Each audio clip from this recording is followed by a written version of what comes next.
Hello everyone. New capital city అమరావతిలో 12 బ్యాంకులు ఇప్పుడు అక్కడ రాబోతున్నట్టు తెలుస్తోంది. ల్యాండ్లు కూడా ఫిక్స్ అయిపోయినాయట. సో ఇదే అంశం మీద ఒకసారి విశ్లేషణ తీసుకుందాం. ప్రస్తుతం మనతో జర్నలిస్ట్ శేషరావు గారు స్టూడియోలో ఉన్నారు. వెల్కమ్ చెప్పేద్దాం.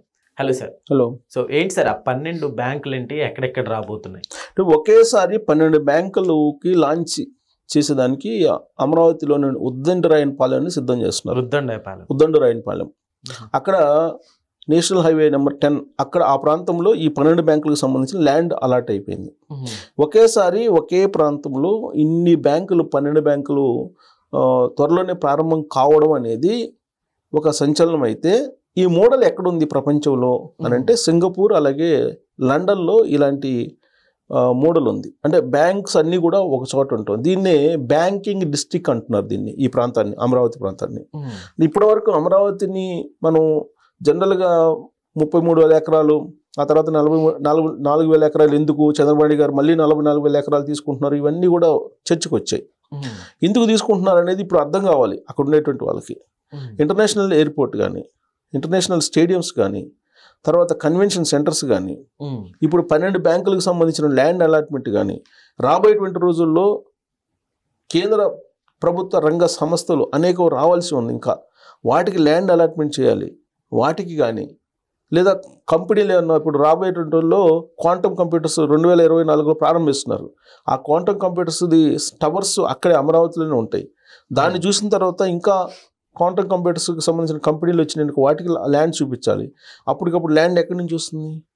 అందుకే చంద్రబాబు నాయుడు గారు ముందు చూపుతోటి వీలున్నంత ఎక్కువగా ల్యాండ్ బ్యాంక్ని అక్కడ కలెక్ట్ చేస్తున్నారు. సో ఇప్పుడు 12 బ్యాంక్స్ ఏమేమి బ్యాంక్స్ రాబోతున్నాయి అమరావతిలో అంటే లిస్ట్ నీకు సింగపూర్ తరహాలో, లండన్ తరహాలో ఉండబోతున్నాయి. ఇక్కడ సింగపూర్లో మెరీనా బే ఫైనాన్షియల్ సెంటర్ అని ఉంది. సింగపూర్లో మెరీనా బే ఫైనాన్షియల్ సెంటర్ అని. అలాగే లండన్లో కానరీ వార్ఫ్ అనేది ప్రఖ్యాతమైనటువంటి ఒక బ్యాంకులు అక్కడ ఉంటాయి. కానరీ బ్యాంక్ అనేటువంటి చోట వాటిని ఆర్థిక సంస్థలు అన్నీ కూడా ఒకే చోట, మొత్తం దాని రిలేటెడ్ ఆర్థిక సంస్థలు కూడా వాటి చుట్టూనే ఉంటాయి. ప్రపంచంలోనే అతిపెద్ద ఆర్థిక వ్యవస్థలుగా ఆ ప్రాంతాలు ఎదిగాయి. అందుకే ఇప్పుడు ఆ మోడల్ని తీసుకొని ఇప్పుడు అమరావతిలో ఉండేటువంటి ఉద్దండరాయనపాలెంలో ఈ 12 బ్యాంకుల్ని ఒకే చోట, ఒకే వేదిక మీద ఒకేసారి నిర్మాణ పనులకు శ్రీకారం చుట్టడానికి ఇప్పుడు ప్రయత్నం జరుగుతుంది. ఇది సరికొత్త చరిత్రగా బ్యాంకింగ్ రంగంలో కానీ అలాగే ఫైనాన్స్ రంగంలో కానీ ఇది ఒక రికార్డు సృష్టించబోతుంది. సరే, ఇవి రాకతోటి ఆ చుట్టుపక్కల ఎలా ఉండబోతుంది? ఎలా ఉంటుంది? ఆర్థిక రాజధాని అది ఫైనాన్షియల్ హబ్గా మారిపోతుంది. ఫైనాన్షియల్ హబ్గా మారేటువంటి అవకాశాలు ఉన్నాయి. ఇప్పుడు దీనికి సంబంధించి సముదాయంలో భాగమయ్యే ప్రముఖ బ్యాంకులు ఏమైనా ఉన్నాయంటే ఎస్బీఐ అనేది పెద్ద బ్యాంకు మనకి, అలాగే కెనరా బ్యాంకు, అలాగే UBI, Indian bank, bank of Baroda, APCOB, అలా ఇతర బ్యాంకులు ఇవన్నీ రాబోతున్నాయి. మొత్తం 12 బ్యాంకులు ఒకేసారి. నేను ప్రముఖ బ్యాంకులే చెప్పాను. వీటికి ఈ బ్యాంకుల ప్రధాన కార్యాలయాల్లో కొన్ని 14 అంతస్తుల ఎత్తులో 1,00,000 చదరపు గజాల విస్తీర్ణంతో నిర్మితం కాబోతున్నాయి ఎస్బీఐ లాంటివి. సో ఇదొక సాధారణ భవన నిర్మాణం కాకుండా రాష్ట్ర ఆర్థిక స్వావలంబన, రాష్ట్రం యొక్క ఆర్థిక పరిస్థితికి నిలువెత్తు నిదర్శనంగా నిలిచేలాగా ఈ భవనాలని నిర్మించాలనేటువంటి డిజైన్ చూస్తున్నారు. దీన్ని గ్లోబల్ క్లస్టరింగ్ అని అంటున్నారు. గ్లోబల్ క్లస్టరింగ్ అంటే సింగపూర్లో అలాగే లండన్లో ఏ విధంగా అయితే ఉందో వాటిని గ్లోబల్ క్లస్టరింగ్ అంటారు. సో ఆర్థిక కార్యకలాపాలన్నీ ఒకే చోట ఉండేలా ప్రణాళికలు తయారు చేశారు. అయితే అంతర్జాతీయ నగరాల కంటే ఒక అడుగు ముందుకేసి 12 బ్యాంకులు ఒకే వేదిక మీద, అక్కడ అన్ని బ్యాంకులు లేవు సింగపూర్లో కానీ లండన్లో కానీ, అక్కడ ఉండేటువంటి ఆర్థిక క్లస్టర్స్లో అన్ని బ్యాంకులు లేవు. వాటిని మించిన విధంగా ఒకేసారి 12 బ్యాంకులకు శ్రీకారం చుట్టడానికి నిర్ణయించారు. ముంబైలో బాంద్రా కుర్లా కాంప్లెక్స్ ఈ మధ్యనే దాదాపు 300 కోట్లు 400 కోట్లు అక్కడ పలికింది ఒక ఫ్లాట్. బాంద్రా కుర్లా కాంప్లెక్స్ అంటే ముంబైలో ఉండేది, అది హైయెస్ట్ రేటెడ్ ఏరియా, రేటింగ్ ఉండేటువంటి ఏరియా. అలాగే గుజరాత్లో గిఫ్ట్ సిటీ, అవి 2 ఆర్థిక కేంద్రాలు. ఇప్పుడు మనకు హైదరాబాద్ ఉంది. హైదరాబాద్లో మనం చూసుకుంటే బంజారాహిల్స్, జూబ్లీ హిల్స్ అనేది ఒక హబ్ లాగా కనిపిస్తుంటుంది మనకి. అలాగే మనకి హైటెక్ సిటీని చూస్తే దాని చుట్టూరునే ఐటీ కంపెనీలన్నీ వచ్చినాయి.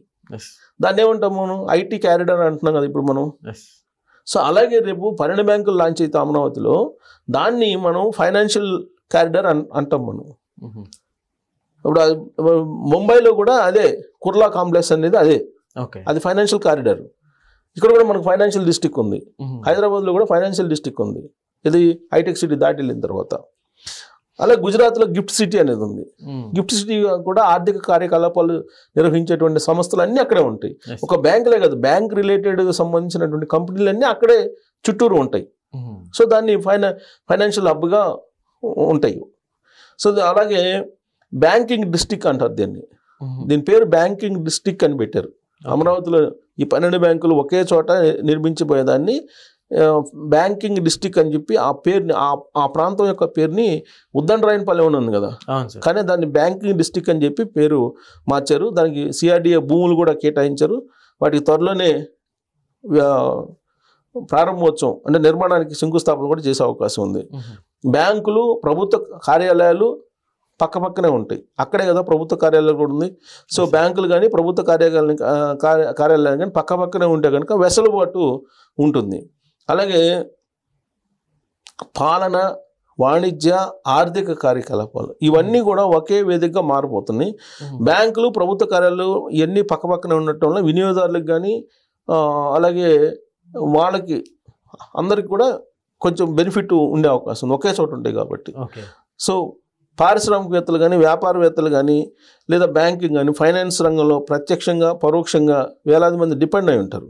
సో వాళ్ళందరికీ వెసులుబాటు కలిగేలాగా ఈ బ్యాంకింగ్, ఇంటర్ బ్యాంకింగ్ కార్యకలాపాలు కూడా దీంట్లో ఉంటాయి. సో ఈ విధంగా డిజైన్ చేశారు. డిజైన్ చేసి దానికి బ్యాంకింగ్ డిస్ట్రిక్ట్ అని పేరు పెట్టారు. సో కాబట్టి అక్కడ రాబోయేటువంటి రోజుల్లో మనకు ఒక లండన్లో, ఒక సింగపూర్లో, గుజరాత్లో, ముంబైలో ఏ విధంగా అయితే ఆర్థికపరమైన బ్యాంకింగ్ కేంద్రాలు ఉన్నాయో వాటికి మించిన విధంగా అమరావతిలో బ్యాంకింగ్ డిస్ట్రిక్ట్ ఉండబోతుంది రాబోయే రోజుల్లో. ఒకేసారి 12 బ్యాంకులకు త్వరలోనే శంకుస్థాపన చేయబోతున్నారు. ఇది ఒక చరిత్రగా నిలిచిపోయే అవకాశం ఉంది బ్యాంకింగ్ చరిత్రలో అనేది ఇప్పుడు అమరావతిలో లేటెస్ట్గా వినిపిస్తున్న development. Okay sir, thank you.